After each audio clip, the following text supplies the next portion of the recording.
le four. Durant l'été 1983, dans une ville calme près de Minneapolis, dans le Minnesota, le corps calciné d'une femme a été découvert dans le four de la cuisine d'une petite ferme. Une caméra a aussi été trouvée dans cette cuisine, sur un trépied, et dirigée vers le four. Aucune cassette vidéo n'était présente dans l'appareil à ce moment-là. La police a d'abord conclu à un homicide jusqu'à ce qu'une cassette VHS sans inscription soit retrouvée au fond du puits de la ferme, qui s'était apparemment asséché plus tôt dans l'année.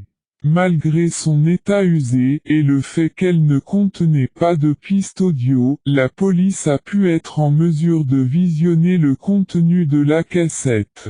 On y voyait une femme s'enregistrant elle-même devant une caméra vidéo, visiblement la même que celle retrouvée dans la cuisine. Après avoir positionné la caméra de manière à être, elle et le four, dans son champ de vision, on pouvait la voir allumer le four, ouvrir la porte, pénétrer dans l'entrebâillement, puis refermer la porte derrière elle. Après 8 minutes de visionnage, le four commençait à être violemment secoué et de la fumée noire émanait de l'habitacle. Pendant les 45 minutes suivantes, jusqu'à ce que la batterie de l'appareil tombe à plat, le four restait dans sa position initiale.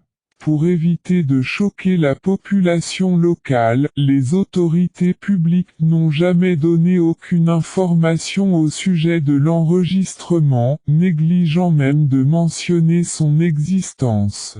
Personne n'a non plus été capable de déterminer qui avait déplacé la cassette vidéo dans le puits, ni pourquoi la taille et la stature du corps de la femme visible sur le contenu de l'enregistrement ne correspondaient aucunement à celle du corps trouvé dans le four.